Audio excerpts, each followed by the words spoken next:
NDA ने महागठबंधन का रास्ता किया आसान। मोदी शाह ने तेजस्वी को सीएम बनाने का किया इंतजार। महागठबंधन में सहयोगियों के दबाव से मिली आरजेडी कांग्रेस। एनडीए का फैसला महागठबंधन का बन गया काम। बिहार एनडीए में सीट बंटवारा तो जरूर हो गया, लेकिन ये बंटवारा सहमति से नहीं हुआ है बल्कि दबाव में हुआ है। बीजेपी के सभी सहयोगी उससे नाराज हैं और यही कारण है कि उम्मीदवारों के नाम का जो ऐलान 13 अक्टूबर को होना था, अब वो 14 अक्टूबर को हो रहा है। ये आप सभी जानते हैं कि बिहार में पहले फेज के लिए 17 अक्टूबर तक ही नामांकन किए जा सकेंगे और ये सब सहयोगियों की नाराजगी के चलते हो रहा है। चिराग पासवान को अपने पाले में बनाए रखने के लिए बीजेपी ने नीतीश कुमार, जीतन राम मांझी और उपेंद्र कुशवाहा सभी को नाराज कर दिया।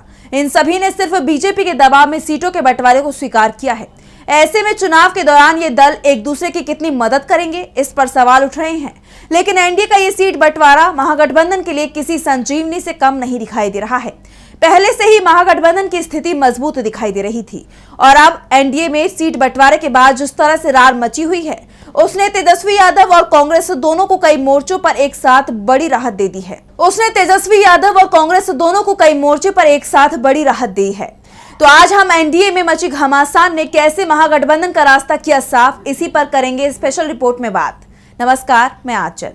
बिहार एनडीए में उम्मीदवारों के नाम का ऐलान होना था। 4 बजे प्रेस कॉन्फ्रेंस बुलाई गई थी, लेकिन अचानक ही इसे रद्द कर दिया गया। प्रेस कॉन्फ्रेंस क्यों रद्द की गई, इसे लेकर भी खबरें सामने आ चुकी हैं, क्योंकि सीट बंटवारे के बाद एनडीए में घमासान मच गया, जिसके चलते उम्मीदवारों का नाम फाइनल नहीं हो पाया। अब जब एनडीए में इस तरह का घमासान मचा हो तो फिर आप समझ सकते हैं कि इसका फायदा किसे मिलेगा। ये बात तो पहले से ही कही जा रही है कि इस बार बिहार में महागठबंधन की स्थिति सबसे ज्यादा मजबूत है। युवाओं का समर्थन भी महागठबंधन के पक्ष में ही दिखाई दे रहा है और अब जिस तरह से एनडीए में घमासान मचा हुआ है, उसके बाद महागठबंधन के पक्ष में और मजबूत स्थिति बन रही है।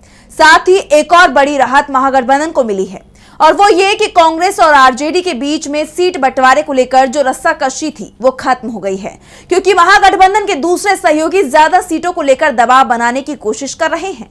महागठबंधन में आरजेडी के बाद कांग्रेस सबसे बड़ी पार्टी है और जिस तरह से राहुल गांधी की वोटर अधिकार यात्रा को बिहार में समर्थन मिला था, उसके बाद एक बात तो साफ हो गई थी कि राहुल गांधी बिहार में सबसे ज्यादा लोकप्रिय नेताओं में शामिल हैं।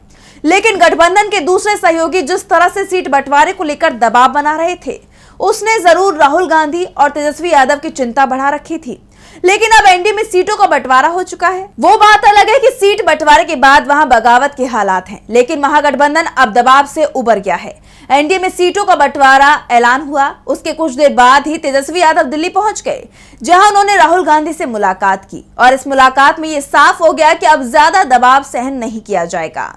महागठबंधन में दबाव बनाने का सबसे बड़ा खेल अगर कोई एक नेता खेल रहा था तो वो थे वीआईपी के चीफ मुकेश सहनी। सहनी की पार्टी की तरफ से महागठबंधन को धमकी दी जा रही थी। संकेत दिया जा रहा था कि उनके लिए बीजेपी ने भी अपने दरवाजे खोल रखे हैं। अगर महागठबंधन में हमारी नहीं सुनी जाएगी तो पाला बदलने पर भी विचार हो सकता है। सहनी लगातार दबाव बना रहे थे कि उन्हें ज्यादा सीटें चाहिए। वो कांग्रेस के बराबर वीआईपी के लिए सीट मांग रहे थे, जबकि उनका कितना आधार बिहार में है ये हर दल को पता है। सहनी खुद भी कभी कोई चुनाव नहीं जीत पाए हैं, लेकिन वो सीटें इतनी चाहते थे कि अगर उनकी चलती तो राहुल और तेजस्वी यादव के नाम पर वोट मांगकर सीएम भी बन जाते। लेकिन अब सहनी का दबाव काम नहीं करेगा। सहनी 60 सीट तो मांग ही रहे थे, उनकी दूसरी डिमांड और भी परेशान करने वाली थी। पिछले चुनाव में 11 सीटों पर सहनी की पार्टी चुनाव लड़ी थी और 11 सीटों पर लड़ने के लिए उनके पास उम्मीदवार भी नहीं थे। इसके लिए सहयोगी दल से उम्मीदवार उधार लेने पड़े थे। लेकिन सहनी सीटों के साथ डिप्टी सीएम पद की डिमांड भी कर रहे हैं और चाहते हैं कि इसका ऐलान राहुल और तेजस्वी यादव की तरफ से किया जाए। मुकेश सहनी ने पिछले दिनों मीडिया से यहां तक कहा था कि भले ही उनकी पार्टी को 14 सीट मिले या फिर 44, लेकिन डिप्टी सीएम का पद उन्हें ही मिलना चाहिए। उनका कहना है कि मेरा समुदाय अब मुझे डिप्टी सीएम के रूप में देखना चाहता है। सहनी दावा कर रहे हैं कि महिला समाज के वो अकेले नेता हैं, लेकिन सहनी का दावा मानने को ना तो तेजस्वी तैयार है और ना ही कांग्रेस। चिंता एक एनडीए की तरफ से भी थी कि कहीं सहनी पलटी ना मार जाए, क्योंकि चुनाव के समय अगर कोई दल एक गठबंधन से निकलकर दूसरे के साथ जाता है तो इसका नुकसान पूरे गठबंधन को होता है। लेकिन सहनी को लेकर अब महागठबंधन की सारी चिंता दूर हो चुकी है। तेजस्वी को भी अब ये बात समझ में आ चुकी है कि एनडीए में सीट बंटवारे के ऐलान के साथ ही किसी और दल के लिए एनडीए के दरवाजे बंद हो चुके हैं। अब जब एनडीए ने सीट बंटवारे का ऐलान कर दिया तो महागठबंधन में राहत महसूस की जा रही है, क्योंकि अब मुकेश सहनी के लिए पाला बदलना बेहद मुश्किल होगा।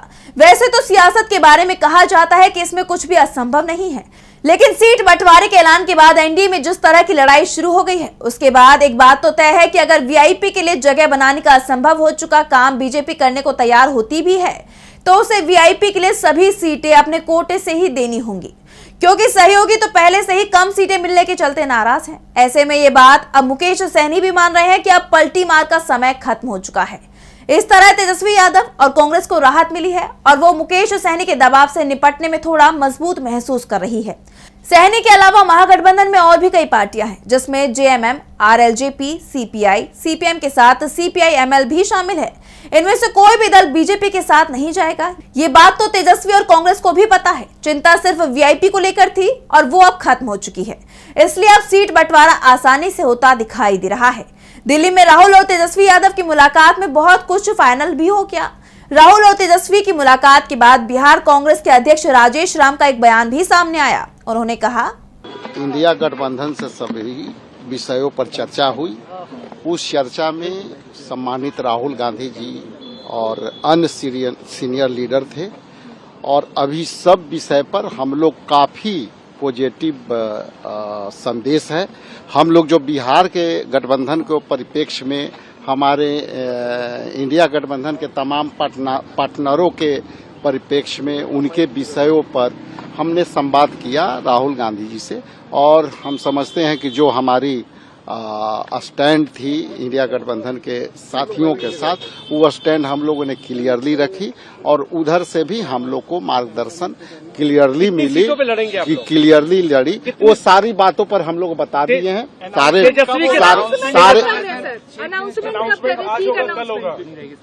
आज या कल का तो बता दीजिए। वो अनाउंसमेंट की ही तैयारी चल रही है कब होगी? और उस पे हम लोग जो बिहार के परिप्रेक्ष्य में, गठबंधन के परिप्रेक्ष्य में, अपने नेताओं के जो इंडिया गठबंधन के फोल्ड में हैं, उनके परिप्रेक्ष्य में सभी विषयों पर हम लोगों ने स्पष्ट रूप से निर्देश प्राप्त किया और उन निर्देश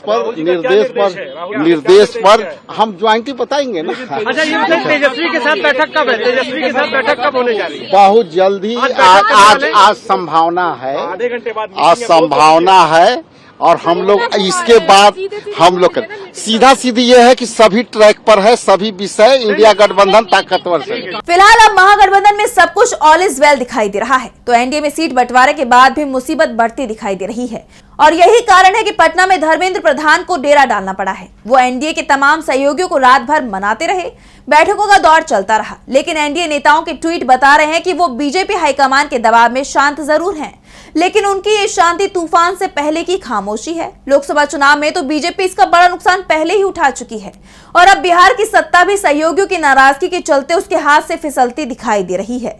तो फिलहाल के लिए हमारी स्पेशल रिपोर्ट में बस इतना ही। अगर वीडियो पसंद आए तो लाइक करें, साथ ही हमारे चैनल को सब्सक्राइब करें। नमस्कार।